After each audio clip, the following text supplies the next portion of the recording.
Tryphine venait d'atteindre ses 10 ans.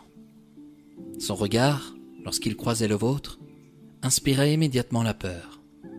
Elle demeurait perpétuellement pâle comme la mort, comme si elle avait cessé de vivre le jour où sa mère succomba à une maladie cardiaque d'origine mystérieuse. Jamais Tryphine ne versait de larmes. Il était impossible de la qualifier comme une enfant heureuse. Son visage était dépourvu de toute joie, de toute couleur. Son corps semblait être habité par les tourments. Son père, paysan dans le village de l'Orienta, se trouva vite dépassé et désarmé après le décès de son épouse.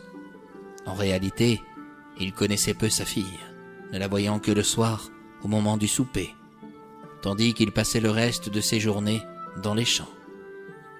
Sa sœur aînée, Sylvana, prit pitié de leur père et se porta volontaire pour prendre en charge l'éducation de Tryphine. Célibataire et désintéressée par l'idée de former une nouvelle famille avec un homme étranger, Sylvana préférait la solitude à la soumission. Elle gérait son foyer à sa guise, considérant cette liberté comme un environnement plus adapté pour sa jeune sœur. Sans l'autorité d'un père, ni la douceur d'une mère, Sylvana ne criait jamais et ne savait pas comment punir. Pourtant, malgré tous ses efforts pour préparer des repas délicieux, elle ne parvenait pas à faire disparaître la maigreur étrange et la pâleur prononcée de Tryphine, ce qui l'inquiétait profondément. À quelques lieues du village de l'Orienta, habitait un rebouteux du nom d'Hector, pratiquant l'art de la sorcellerie pour ceux et celles qui croisaient sa route. Hector rejetait catégoriquement l'étiquette de sorcier. Sylvana le connaissait bien, ayant grandi avec lui par le passé. Un jour, sans prévenir son père, elle prit la main de Tryphine et l'accompagna voir Hector. Le rebouteux interrogea Sylvana brièvement, puis sortit un petit sac de cuir au bout duquel pendait une goutte d'or, brillante comme une belle noisette. Cette dernière, énigmatique et scintillante, forma un cercle autour de la jeune fille, qui se sentit être au cœur d'une cérémonie étrange. Hector suspendit son pendule, sans toucher Tryphine, mais à travers la goutte d'or, il réussit à percevoir un labyrinthe de confusion dans l'âme de l'enfant. « Que puis-je faire pour l'aider à aller mieux ?» lâcha Sylvana. « Rien, malheureusement. C'est la tristesse et la mélancolie qui sont les maux de Tryphine. Pourtant, je peux t'assurer qu'elle n'est pas triste avec moi. Son esprit ne l'est pas, mais c'est son corps qui le demeure. Tiens, prends cette poignée d'herbe fleurie. C'est l'herbe arrivant droit de la vallée des fées, le millepertuis, Fuga Demonium. » Ces quelques paroles pleines de savoir impressionnèrent Sylvana, qui ressentit pour son ami un profond respect.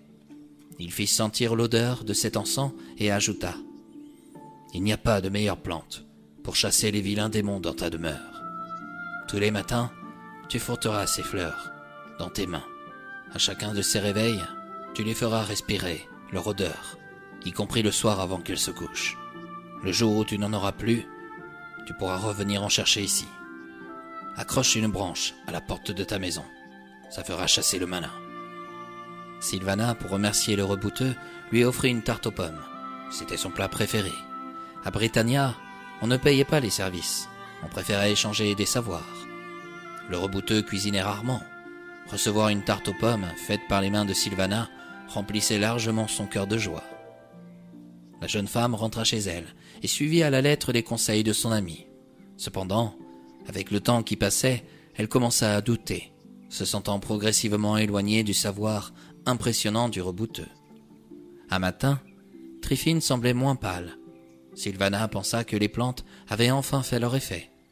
Elle se débarrassa des restes d'herbes provenant, selon Hector, de la vallée des fées, sans trop tarder.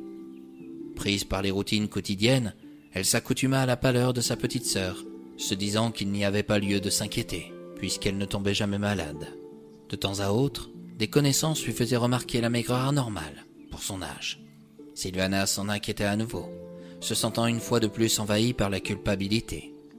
Tout ce qu'elle faisait pour sa sœur semblait rester invisible. Cette situation devenait gênante et épuisante.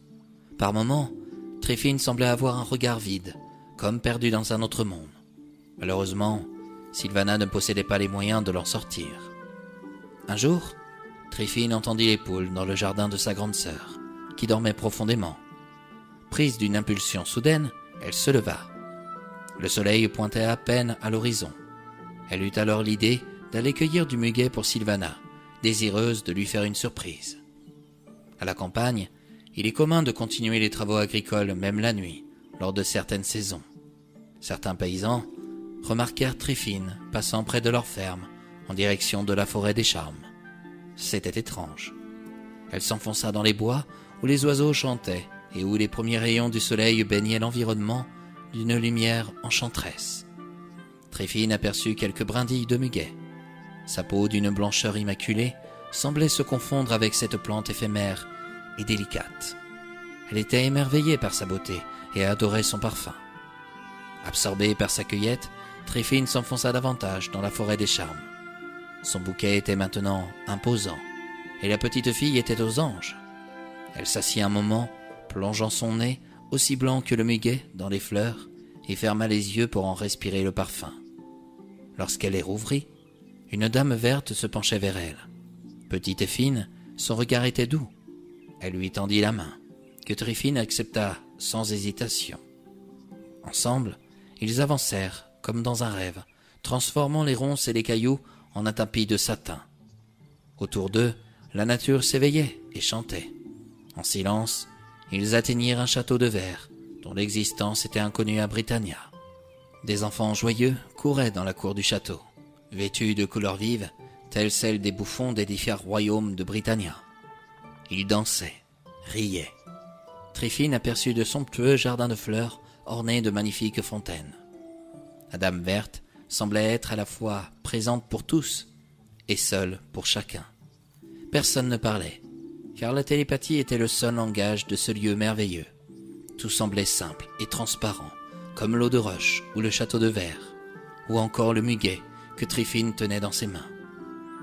Une semaine s'était écoulée, et Sylvana était désespérée. Elle avait parcouru chaque recoin des environs de l'Orienta, à la recherche de sa sœur. Elle apprit que Tryphine avait été vue entrant dans la forêt des Charmes, où rôdaient des créatures étranges et sauvages. Avec courage, elle s'enfonça dans les bois, appelant sa sœur et fouillant chaque buisson avec anxiété. Mais Tryphine demeurait introuvable. Un soir, dans l'obscurité de sa maison, Sylvana se morfondait. Son père ne lui reprochait rien, mais ils étaient tous deux accablés. La vie semblait suspendue, chaque bruit étant scruté avec anxiété. Ils réalisèrent que la nuit, ils étaient encore plus seuls. Au royaume de Vanna, la disparition de Tryphine était devenue un sujet de discussion. Le roi envoya des chevaliers pour rencontrer Sylvana, qui leur raconta tout en détail, y compris sa rencontre avec Hector, le rebouteux.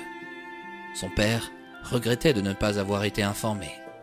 Sylvana espérait voir un sourire sur les visages des chevaliers, mais il restait grave et concentré. Le lendemain, Tryphine quitta le château de verre sans regret, tenant toujours son bouquet de muguet. Sa pâleur avait disparu, sa maigreur aussi. Un paysan, travaillant dans ses champs, l'aperçut et s'arrêta. « Mais où étais-tu passée, petite ? Cela fait plus d'une semaine que nous te cherchons. » « J'étais avec une dame verte qui m'a emmené dans son château de verre. Elle était belle, gentille, et j'étais bien avec elle, rétorqua-t-elle. Le paysan ne répondit pas, mais ses sourcils broussailleux en disaient long. D'un geste sec, il s'essuya le front en sueur, reposa sa casquette sur son crâne et ramena la petite chez sa grande sœur. Assise devant sa maison, Sylvana se tordait les mains de nervosité, une angoisse folle ayant envahi tout son être. Lorsqu'elle aperçut le paysan et Tryphine, elle éclata en sanglots. Elle étreignit sa petite sœur contre elle, surprise par cette soudaine tendresse. En la regardant, elle remarqua une expression qu'elle n'avait jamais vue auparavant. Sa peau semblait illuminée par le soleil. Était-ce la joie de la retrouver qui lui donnait cette impression ? Tryphine était resplendissante, tel un trésor volé et retrouvé. Sylvana invita le paysan à boire un verre. Leur père, submergé par l'émotion, laissa quelques larmes rouler sur ses joues, son teint devenant rouge. « Tu dois te réchauffer, Tryphine. Après une semaine passée dans la forêt des Charmes, tu risques d'attraper la mort, » s'exclama Sylvana. « Non, j'ai plutôt retrouvé la vie. répondit-elle. Cette impression se confirma pour Sylvana. Sa petite sœur était revenue différente. Ses joues étaient rosées, sa bouche avait la couleur des framboises, et ses dents semblaient éclatantes de blancheur.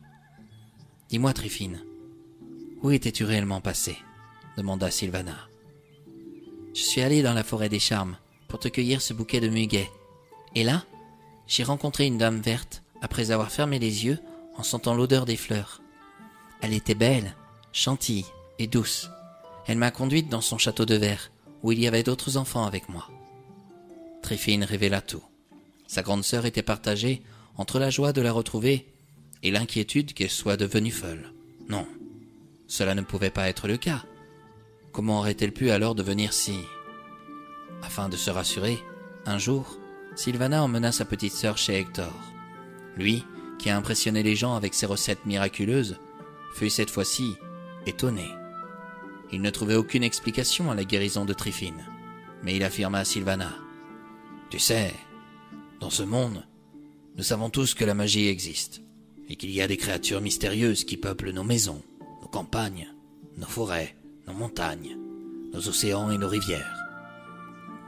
On ne devrait pas chercher une explication à tout, mais il demeure évident que la créature qui a pris entre ses mains ta petite sœur durant une semaine l'a libérée simplement de tous ces maux. Et pourquoi? Parce que certaines ont besoin certainement de se nourrir de la peine et des malheurs des autres. Pourrais-je un jour la remercier? La seule façon de l'honorer serait de continuer à prendre soin de ta petite sœur, comme tu le faisais auparavant. » Et c'est ainsi, mes chers amis, que nous arrivons à la fin de ce nouveau récit. Ces dames de la forêt, qui peuvent prêter à sourire, sauraient-elles vraiment laver nos peines? Serions-nous vraiment prêts à aller les voir pour nous libérer de nos maux? Il est évident par cette histoire qu'il ne faut pas se laisser manipuler par les apparences.